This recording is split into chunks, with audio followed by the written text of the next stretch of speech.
Hey everybody, welcome back to the Crimson Chronicles podcast. I'm Rick Morton. I've got my co-host Tommy Ford along, and here at the Crimson Chronicles podcast, we believe in playing hurt but not injured. And so tonight, my voice is injured, so Tommy's gonna take over tonight and spend some time with our guest.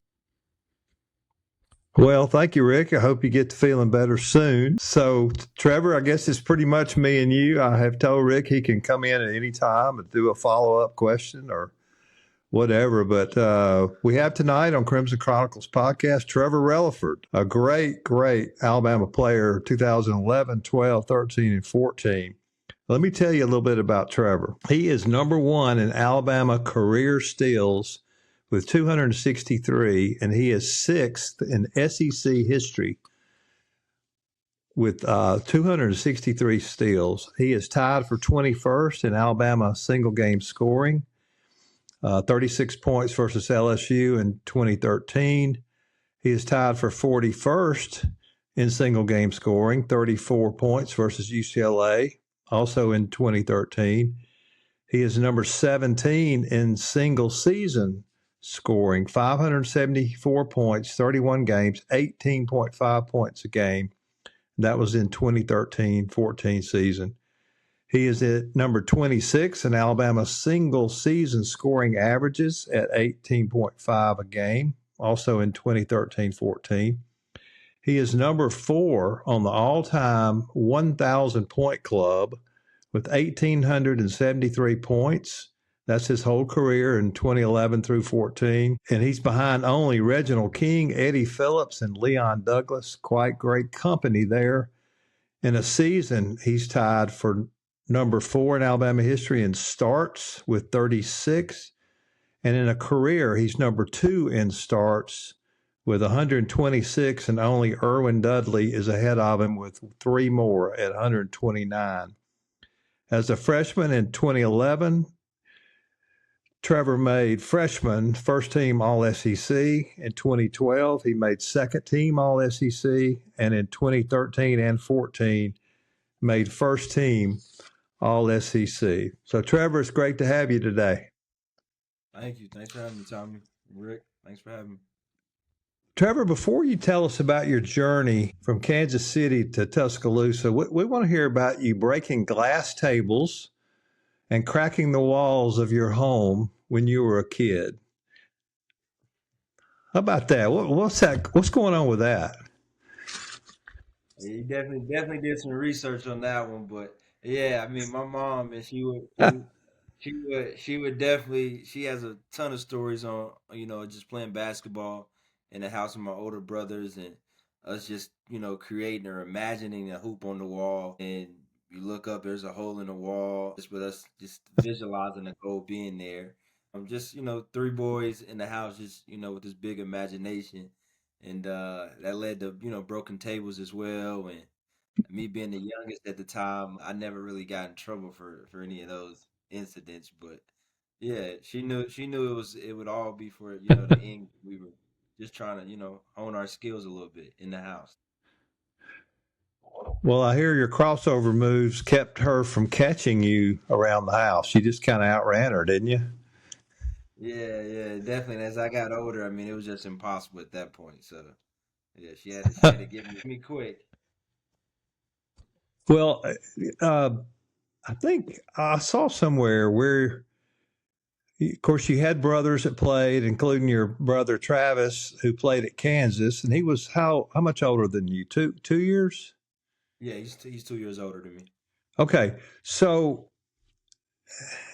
what I've heard is that you made your mark around that area as a 12-year-old on a boys club team that was primarily made up of 19 and 20-year-olds. So tell us about that experience. And that must have opened some eyes around the Kansas City area.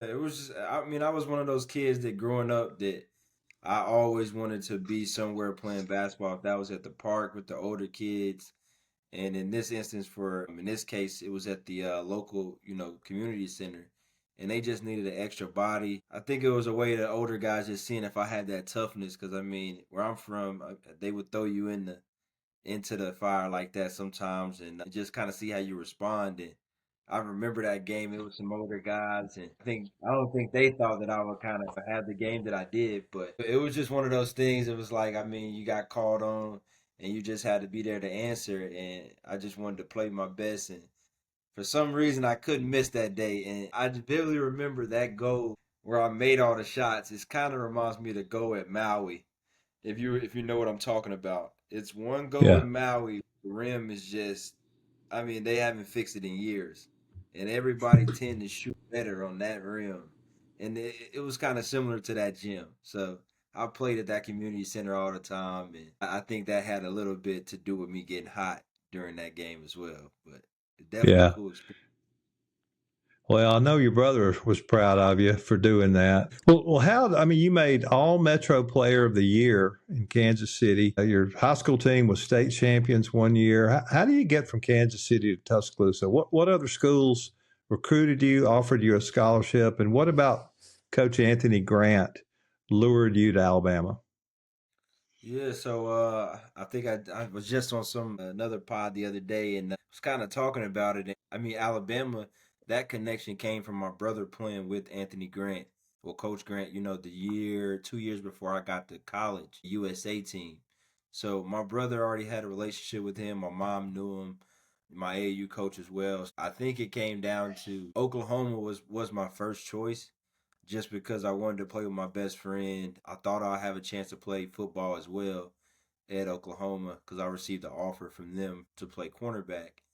But I just think that, when I took my Oklahoma visit, I knew Coach Capel was heading to Duke maybe the next year because of NCAA violations. So that kind of took away that opportunity to go there. And I mean, I think when anybody gets to Alabama and you get to go through not only football, but you meet Coach Saban, you do the whole everything, you meet the people here. It was kind of hard for me to look anywhere else, and that I think I had Tennessee, UCLA, and a couple other schools to still visit. And I canceled everything once I came to Alabama. It's just one of those feelings. You just knew that it was the right place. Hmm. Well, you entered Alabama in the fall of 2010. This was Anthony Grant's second season, and it didn't take you long to be noticed.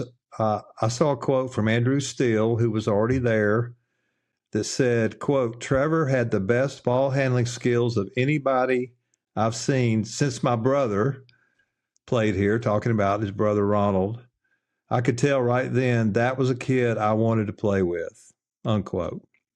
And on November the 12th, 2010, you became only the fourth freshman in Alabama basketball history to start a season opener at point guard, joining Ennis Watley from 1982, Mo Williams in 2002, and Ronald Steele in 2005. How was that transition from high school to D1 college ball?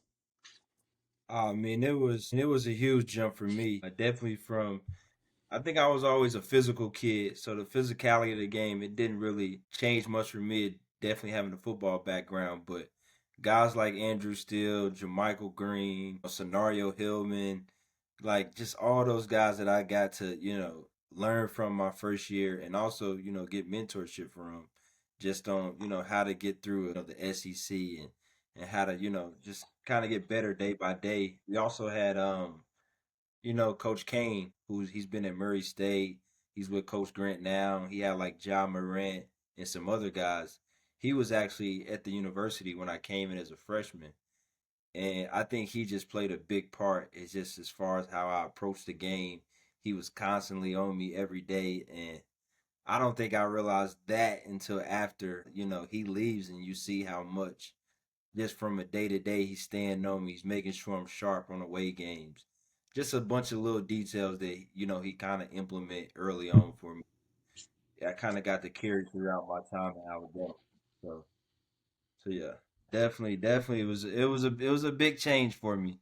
Don't get me wrong, especially winning state and then coming in and having a little, struggling at the first tournament or whatnot as a team.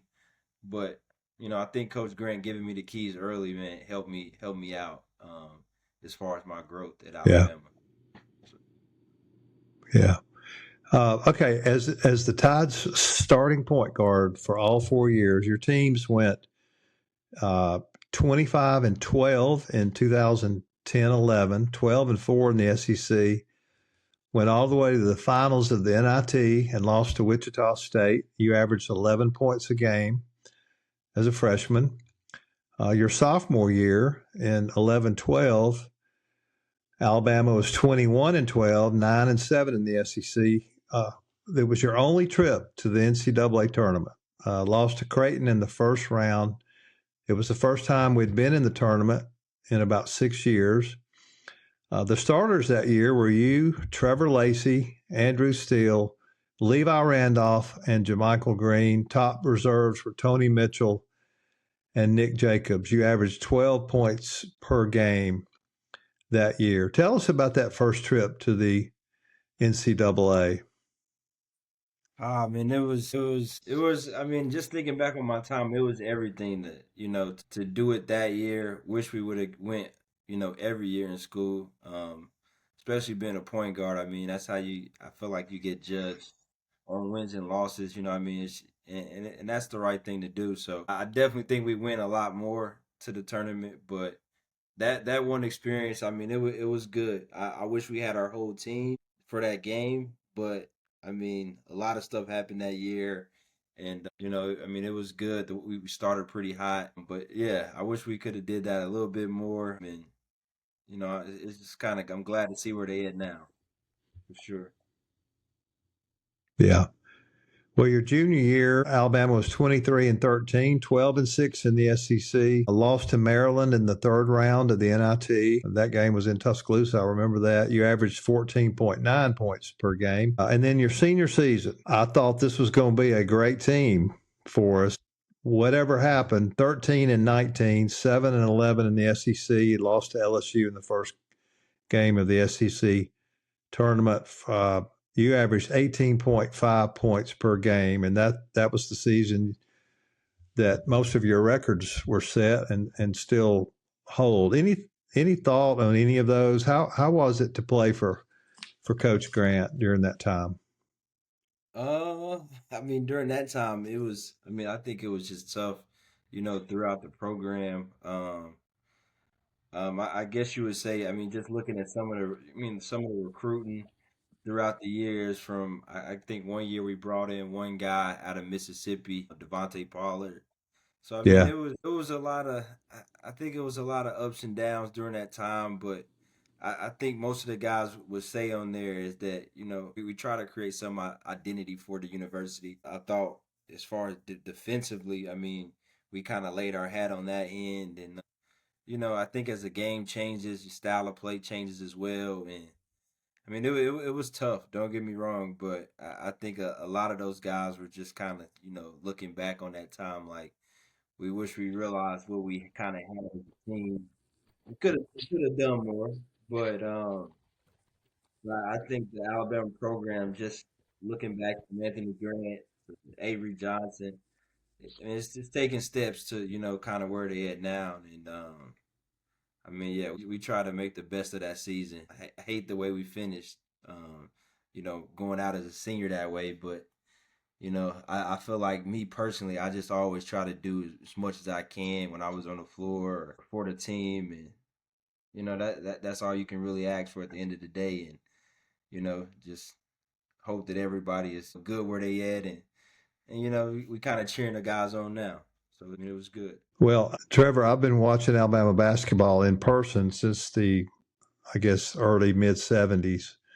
I mean, that's over 50 years ago, and I'm telling you, you're one of the best point guards I've ever seen in that building, and watching you was a pure joy. A few days after we upset Auburn recently on Mark Sears' floater at the buzzer, AL.com came out with a list of 9 other buzzer beaters in Alabama basketball history. I'm going to mention a few of them for our older folks in the audience. There was Eddie Phillips's tip in at the basket to beat Kentucky in Lexington in 1982. There was Terry Connor's 10-foot turnaround jumper to beat Illinois in the 86 NCAA tournament. There was the great Derek McKee tip-in 1987 to beat Florida, one of our greatest teams ever. There was the 92 SEC tournament. I was ticket manager that year when we beat Arkansas in Birmingham on Elliott Washington's shot from the corner. There was Antoine Petway and his layup against Florida, which is still shown on the video boards every home game. That was 2002. Petway again versus Southern Illinois in the 2004 NCAA tournament. Ronald Steele hit a shot to beat Georgia in 2007 at the buzzer. Jermichael Green did that against Auburn in 2011. And Colin Sexton did that against A&M in the 2018 SEC tournament when he went the length of the court in about 4.4 seconds and beat A&M. There's one more that I want to talk to you about. We couldn't do this podcast without asking you about Trevor Releford's three-quarter court heave against Georgia to beat him by 3 points in 2013. Tell us about that. I think that's a shot that keeps my name around a little bit. But yeah, man, that was a crazy experience. I know I had family in town that week. My wife, Rachel, I mean, she always talks about she left the game early, so she just cannot live the fact down that she left the game early. I told her she didn't believe in me, so she just left. But yeah, it was cool, and then to experience that with Chris Stewart. I mean, and to go back and hear the call and everything, it's a cool moment. I know this was the 12th year, and me and Rachel we talked about doing something cool, but I need to figure out how to do something since this is the 12th year anniversary of the shot. But yeah, it was a cool moment. I don't want to sit here and say I thought it was going in, but as I kept following and getting closer and closer to the rim, it was online, and just to follow it and see it come down the same time, when you watch the video, man, it shocked me. Like I really didn't realize until I saw Lacey running towards me, and then that moment I just started taking off the other way. We knocked over some people on the sideline. Yeah. It was apologize to them as well, but that was a cool moment for sure. Well, I know that the game was tied and Georgia went to the free throw line with, I don't know how many seconds were left then, maybe 5 or 6, and they missed the free throw. We got the rebound. Do you recall how many seconds were remaining in the game on your shot? Yeah, so how that played out is I thought they were in a bonus, but they threw it into Charles Mann. He drives the lane. And Nick Jacobs took a charge, but they didn't call the charge. We get the steal, and we were running down. And I remember a guy behind me, and it had to be. I let it go with like at least a second on the clock, or a little bit over a second. Yeah, so I didn't think I got it off on time.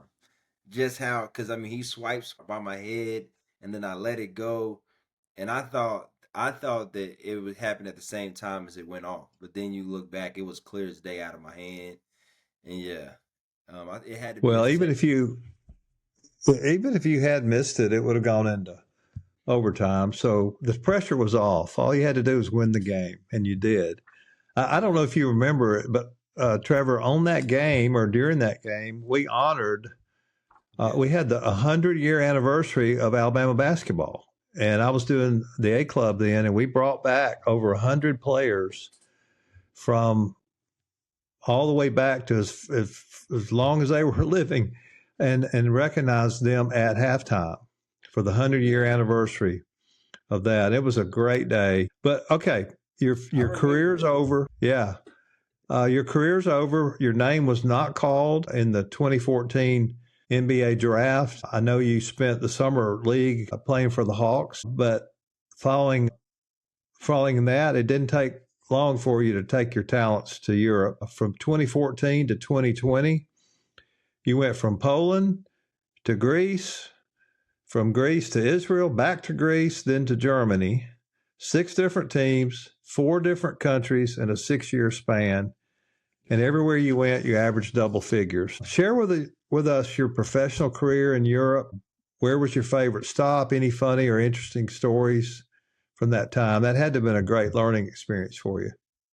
Yes, I know. I mean, starting off in Poland, it was either go to the G League or, go to Poland for a year. And I mean, for my family, that was just a better decision, business wise to go overseas and, play a year there and then kind of come back and possibly explore the G League. But I remember when I first got to Poland, I never drove a stick shift or a manual. So I mean, I don't think they ask you that either when you're coming over. So you sign a contract, you get there, you get from the airport, and there's like a stick shift, and it's like a manual. And I'm like, I can't, what am I supposed to do with this? And they're literally talking on the phone, like, and this is not when everybody just got data and everything. So I'm like, first of all, I don't really have service. I'm abroad, so I have to turn my phone back on. The people at the airport are like, they told us to leave this car for you. You're supposed to just drive it to this location. They'll meet you at the house. So yeah, it was a whole ordeal, and that car never left the parking lot. Yes, I was without a car. I was without a car for the first, month or so because a lot of Americans at first they knew how to drive stick shift or a manual. And I think now, and not just saying me, but every contract going forward, an automatic car was and a certain car was in my contract. Just so there's no confusion. And then when I get there, I can get to where I need to go. So that was definitely a learning experience going to Poland, out the gate. But good first stop, and I think going to Greece was, man, definitely my favorite place. I mean, I consider that place kind of like Tuscaloosa. When you get there, the people, man, they just make you feel at home. Yeah, so I enjoyed all the years I played in Greece. It was definitely family oriented and yeah, and a good league top to bottom. So I would say that was my favorite time overseas. And then Germany, that was a, step up as far as, the team I was playing on and another good experience. But also I was in Germany during COVID Mm, and that was the last place you want to be there. I mean, curfew. yeah. I mean, it was strict. So Mm. and I get it at that time, but I was just like, yeah, I need to head back home and figure some stuff out there. And then that's kind of, COVID, I think was kind of brought my career to an end. I had opportunities to go back and play, but we had a little one. Yeah, and I felt like at that time I'd done enough in the game and I just kind of wanted to be home and just kind of spend time with the family and, kind of grow from there. Well, I do know your wife, Rachel. She used to work for Nate Oates in the basketball office, and sweet lady. And I was wondering how y'all met. I mean, you were already gone when I guess she started working. How did you and Rachel meet? Yeah, so I mean, we were dating since junior year in college. So she Okay. was actually, yeah, she was actually abroad when I was there in Poland, Greece. I mean, she didn't make it to Israel because I was already back in Greece by that time. Just because, I Okay. mean, I was in the mix of everything you see going on now. But I was already back in Greece by the time her flight was even landing in Israel. So yeah, so I always tell her once I stopped playing in Greece and I wasn't on the beach, she just wanted to come back and figure out something else. And that so she came back here, worked for Avery at first, and was doing some stuff at St. Vincent's where her mom works, and then she kind of transitioned to full time with Bama when Oates got the job. Yeah, so at Okay. that point, I was, transitioning and coming back home at that point. Well, speaking of Nate Oates, this is a great segue. Would you like to have played in the Nate Oates system? I mean, yeah, I would. I mean, look how much they winning. I would definitely like to be Yeah. a part of some of that for sure. Yeah. But just game wise, I mean, yeah, I would think so. I mean, all those guards he had, they've been in successful positions, kind of similar to what Coach Grant put me in. I think that would be a question more so for the other guys on our team. Because I mean, everybody has a green light. I know, and I think those guys appreciate the freedom he allows with them. So I think I've always had that freedom. So I would like to be a part of the winning. Let's say that. Yeah. Well, someone put a bug in my ear that during your time at Alabama, you became close friends with Justin Thomas. Tell us how that friendship was formed, and are you able to stay in touch with Justin and any of those other national championship golfers from 2013 and 14 today? Yeah, so I still talk to a lot of those guys. I wouldn't say every day, they got busy schedules. I mean, we got schedule of our own, but yeah, anytime I see hear Justin, in town or where a tournament is at and he's in it, I always reach out to him. Will Sellers, Drew. So yeah, all those guys, Tom Lovelady, yeah, Yeah. those are my guys, man, and I think that it's kind of funny because I think Greg McElroy was like the guy who kind of helped us get into Gillettes, and Justin and them being younger than me, we kind of helped them get into Gillettes and get in. It was just it was we were passing it down, and then it just I know we started going. We went to the first championship they won. We went out to Atlanta, and Yeah. I want to say Ben got really close with those guys when he was no longer on the team, and kind of introduced us, and we saw Justin, and I think it was at Gillettes, and Greg was there. It was a ton of us guys, and I think Justin was like, "Man, it's so good to meet you," and I'm like, "Man, it's so good to meet you. You about to be on the PGA tour. I mean, you're like you real big time, and at that time in Alabama, football was just so big, and it still is. At that time, those guys on campus, they didn't, not saying they didn't know who Justin was, but those golfers are now like they know. I think they know now that they exist on campus, and I mean a lot of those guys are involved with basketball and what they're doing in football, and you can kind of see the co-op throughout all the programs, which is kind of cool to see. But yeah, we definitely gel with them early. Yeah, I was in Atlanta also for 4 days over at Crabapple and saw Justin and Bobby White and Corey Whitsitt and Yeah. Trey Mullinax and Scott Strohmeyer win the national championship, and then they won it the next year. Justin had already left, but they won it the next year in Kansas, I believe. Hmm. So, and they are all still great golfers. Well, as we wrap up, what's your opinion on the status of college basketball today, taking into consideration the NIL and the portal and all that? I think you would have been a big portal, I mean, a big NIL guy when you played, no question. Yeah, I think it's good for the game. I think Alabama, and I think this is, outside looking in. I mean, they're doing a good job, on how they're going about it and making sure the guys are definitely compensated fairly, in my opinion. And, Mark Sears being a top guy, I think, what he was able to do NIL definitely set the tone for a lot of people going forward is next Yeah. year. So, I mean, that's good to say about Alabama and kind of where they at and how they're budgeting for each program and each team. But just overall, I think the SEC has benefited. Like if you see the teams top to bottom, I mean it's no longer just Kentucky or Florida. And I think allowing NIL to be a part of the game kind of help even that out in a sense, the right way. And yeah, I think Alabama's in a good spot with Coach Oates, the board.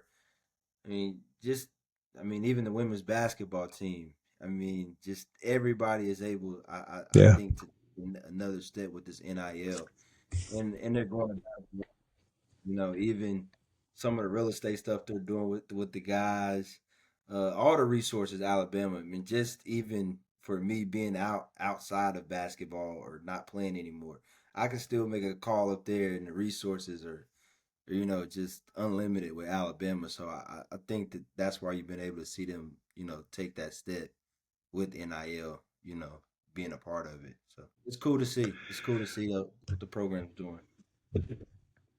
Trevor, tell us what you're doing now. I know you're in insurance business. You've been in real estate, but just tell us about your family and what you're doing now, where you're living.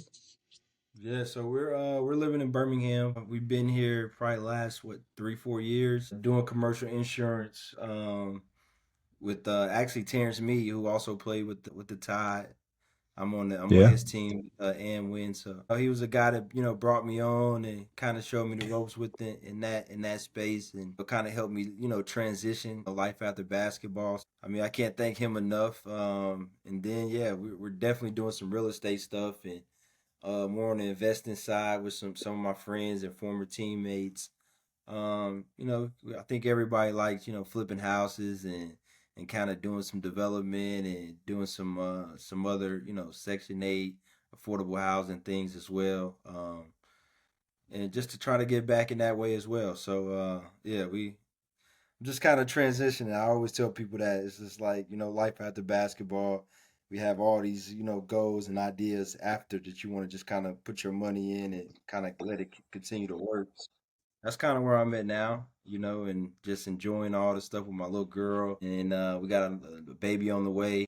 Yeah, girl dad over here. So yeah, maybe hopefully we get a third and we get a boy and then we're done. And then we can just, call it an end on that side. But yeah, life is good for sure.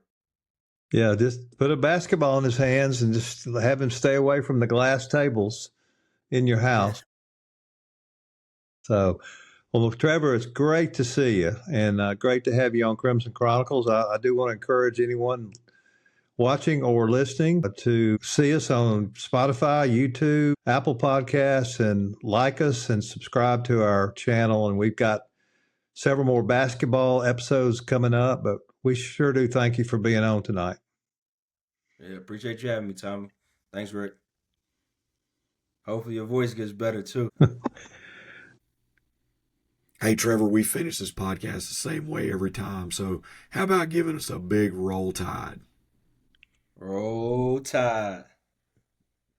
Roll Tide. Thank you, Trevor. Roll tide. And I'm going to work on my Nate Oates impersonation.